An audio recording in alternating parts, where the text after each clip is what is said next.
evening. Good evening, everyone. Press conference after Italy-Norway, a qualifier for the 2026 World Cup, with coach Gennaro Gattuso. Let's start with the questions. Raimondo de Magistus, all the market news, is here. Thank you. Hello, mister. I'm asking you, the team had a great attitude in the first half, they played a great first half. In the second half, especially from a physical point of view, how is it possible that Norway were 3 times as strong as us in the last half hour? Thank you. In my opinion, it's not a physical issue, it's a question of us giving up too much space. We didn't give up the space in the first half. We started after 30 seconds of the second half, our kickoff.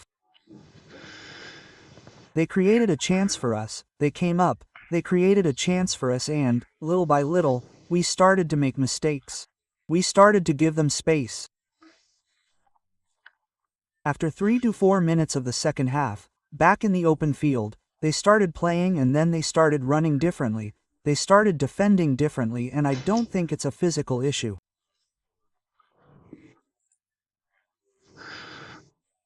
We went to play on the fundamentals where they are phenomenal, on high speeds, and they hurt us.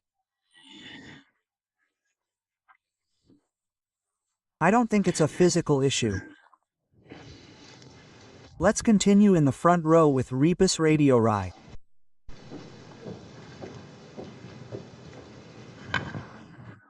If I may ask for an explanation, it seems completely understandable, and the mistake couldn't have been wanting to overdo it in the second half. That is to say, let's go and take them on like we did in the first half and give them that one-on-one in the open field at this moment could be dangerous. It was also a problem of attitude, of interpreting the game, but in my opinion also the build-up from the back. The first half was played in one way, the second half, Fratesi didn't get too far out, we were always playing balls in a straight line, because we lost 2 or 3 balls when we went out on Giovanni, with Politano, and there was a ball that should have gone to Fratesi and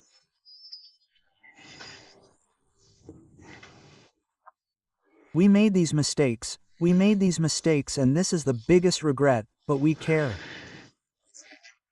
We apologize, I put our face to it.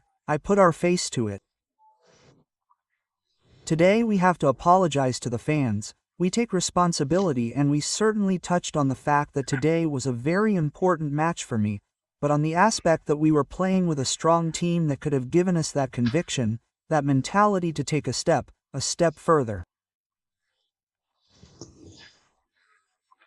We failed, we take what we did in the first half, but we definitely have to reflect, because it's not like at the first difficulty after that we risk making a fool of ourselves like we did today. Patania, Corriere dello Sport, and we continue with Ramazzotti, Gazzetta dello Sport. So, hello mister, that's exactly what I wanted to ask you, that is, if the first half gave us courage, how much does it worry you in the future? How much of an impact can this collapse in the second half have? I mean, I don't know, it worries you, because I would be hypocritical to say it doesn't worry you, because after all, you see, when nights like this happen, if you manage to stay together, if you manage to live your daily life, you understand that it's much easier. I'm worried about the fact that right now, we'll see you in 3 months, you understand? But it's easy to read, guys, it's not difficult. Today we experienced it firsthand. Today we learned too much. Today we could have lost, but today's game is definitely not one that you can lose 4-1. But the truth is this, that if you start raising the bar, you have players who can hurt you in 5 minutes, 6 minutes, but the thing that makes me angriest is the third goal. The third goal makes me angrier because it's 2-1 with 8 players on the ball, right? Because in both the first and second we conceded 2 goals with 8 players on the ball, and that makes me angry, but we have to look ahead and definitely improve that aspect of not thinking that they can take a shot at us. A team can never shoot at goal, it can happen and we have to react well, not like we did today. Ramazzotti, Gazzetta dello Sport. Yes, hello Rhino. First of all, it's useless to talk about the names of the possible opponents in the playoffs now because the picture is not complete. You said something like, see you in 3 months, which is even more than 3 months. Here, you expect, that perhaps this defeat will, how can I say, open people's eyes and make them understand that there's also a need to review before these playoffs in March and, perhaps, to see if there are the conditions to create a window to let you retrain the team before these playoffs. But Andrea, what can I tell you? The windows on those, and after that we all know what the windows might be, right? On Monday, the 2 dates that are available are February, after which in my opinion they will never give you 2. Then 811 no Roberto, no there, or 910. Or 23 the dates here. Dario Ricci, Radio 24. Good evening, mister. The whistles remain in your ears at the end, but in your eyes you can still see the 70,000 fans at San Siro. This national team, with all its difficulties in a game that was basically, let's say, useless for qualification, attracted 70,000 fans, with many children who shouted, Italy, Italy. There is an awareness in the group that they must represent and defend this heritage that is miraculously still intact. But there is, believe me, there is, because I would have preferred today when they hit us with balls, guys. We were hit by a ball and I preferred the greater anger. That's it, and I won't deny that in the first half I was very satisfied, very happy with how the team held the field and how the crowd pushed us, but there is the awareness that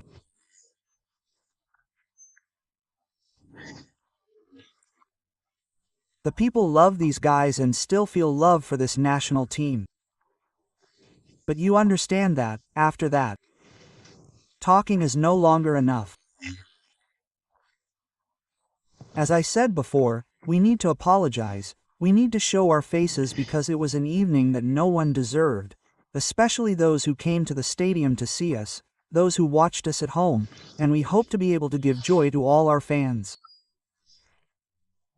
Giulio Mola, the day, and then we'll move on to the front row.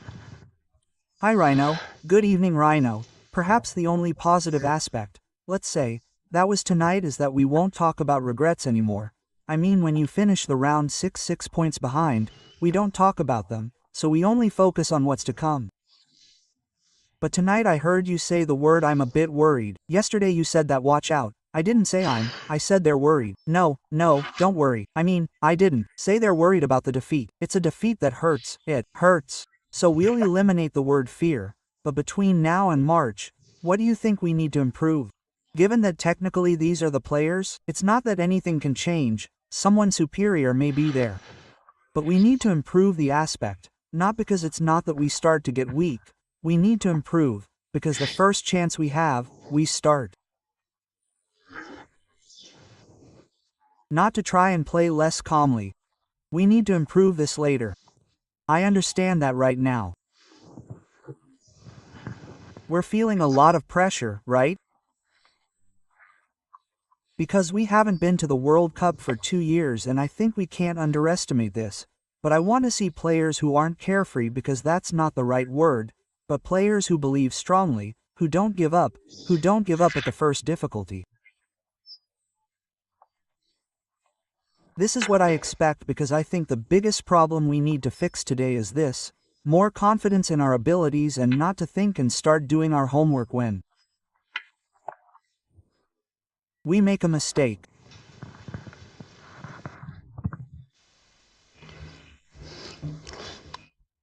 This is the first time since '98 that Norway will go to the World Cup. What do you think Norway can achieve in the World Cup? And how do you want to sum up Norway's strengths and weaknesses? First of all, congratulations for qualifying for the World Cup after so many years. I think I explained it well, didn't I? It's a physical team, a team that when pressed plays for second balls, plays with physicality, and it's a team that has 7 players who are over 1.90 meters tall. A physical team, a team that currently has a player who, can't stop touching the ball for 50 to 60 minutes, touches one and breaks down the goals. It's a team that can do well, a team that certainly isn't very beautiful to look at, but it's a team that can always make things difficult for you when you play against them because they have physicality, speed, and they do and believe strongly in everything, and these qualities that I just described, they believe strongly in. Another Norwegian media. Hello. In your opinion, did Norway make any tactical changes from first to second? No, I didn't make any tactical changes, they just kept doing what they had to do. Maybe they increased the pressure a bit, they came to apply ultra-offensive pressure when we started from the back, but the only change was this. Magu from Mediaset. Hi Rhino, you apologized, but isn't it perhaps the case to say unfortunately we are in a historical period in which there are stronger teams and we are no longer among the 5, 6, 7 best national teams in Europe, or is it a thought that we shouldn't have? At this moment, a thought that then I have to take responsibility. I do, I am the coach and I take responsibility when you are the coach of a team and you concede 4 goals at San Siro, and it's the least I can do. Afterwards, I repeat, today I would have preferred, believe me, to take a football lesson, and I accepted it.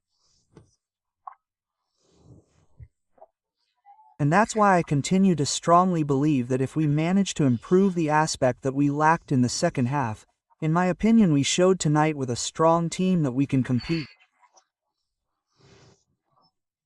Odenino the press, Pizzo Ferrato the area to follow. Thank you. Hello mister. But that's exactly it, that is, the perhaps mental fragility of your team. You talked about a weak arm, but I don't think anyone could tolerate conceding that goal. So what happened? I mean, how do you explain this blackout? Thank you. Well, it's explained that in the end it happens to me as a player, it happened to me as a coach, it's not the first time, and it's normal that when it happens in the national team, having very little time, it stays with you, and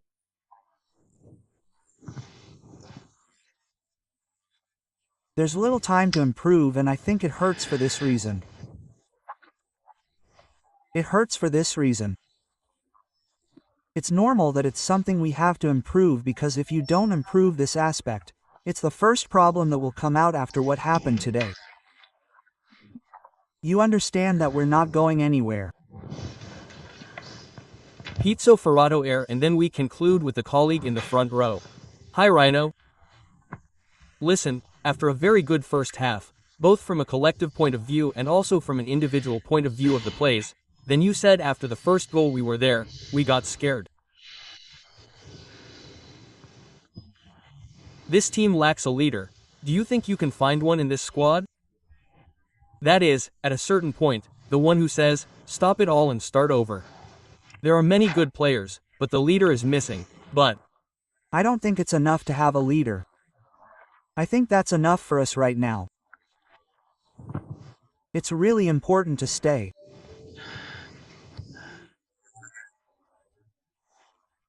united, because the thing that makes me angriest is what I managed to do. Maybe I didn't manage to explain myself well. If you also watch the second half, already from the build-up, and it wasn't as fluid as the second half was, but already from the first build-up that we did, and you understand that it's not a question of life, it's a question of, how can I say, of strength, as I said before, of fear, of being afraid of making mistakes.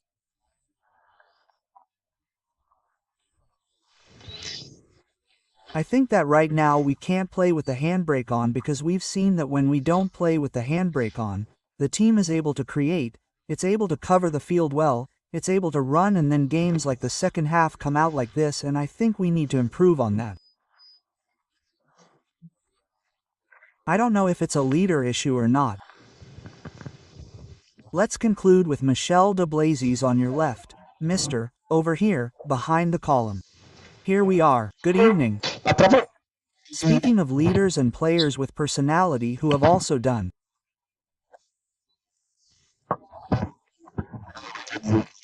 important things in the past with a blue jersey, if he's fine in March, Chiesa is expected to be part of this group, because, beyond his physical condition, he can still be someone who moves a lot in a team where, perhaps, in difficult moments, the personalities are lacking.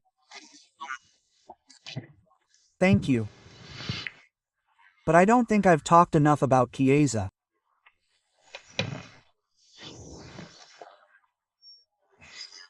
By now some of you know Chiesa's story well and, for my part, I've always talked about him. I know he's an important player. I've always known he has important characteristics, but at the moment these are just discussions that we're having.